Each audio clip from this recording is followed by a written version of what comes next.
Singapore's central bank recorded a net profit of $3.8 billion in its latest financial year, reversing a $30.8 billion net loss previously. In its annual report, the Monetary Authority of Singapore says the reversal was on the back of strong investment gains.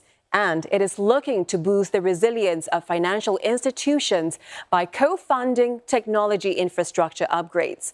Nasyrah Rohim reports. The US dollar, euro and pound strengthened slightly against the Singapore dollar last year, pushing up investment gains on official foreign reserves. MAS expects the finance sector to be the main driver for Singapore's GDP to grow between 1% and 3% this year. But some risks still remain.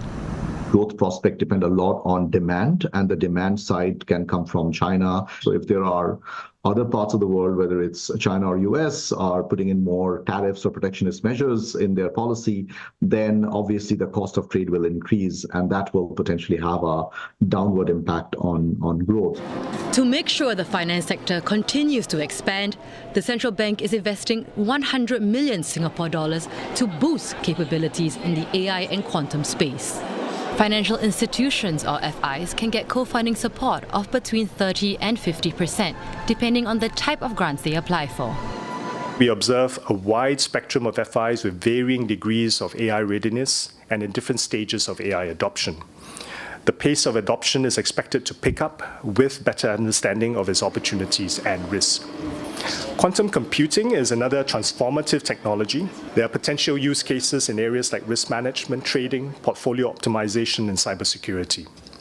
We have engaged financial institutions and received early expressions of interest to work with Singapore.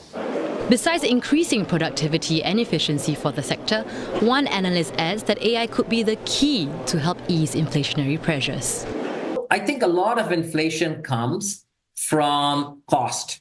Labor cost and other associated costs, because if you have to hire labor, you have to pay them high wages, that generates inflation. If you can use technology, that will push down the cost of businesses, and so they will not have to charge higher prices for the services that they provide. With both green shoots and dark clouds on the horizon, MAS says it will share its near-term estimates for growth and inflation later this month.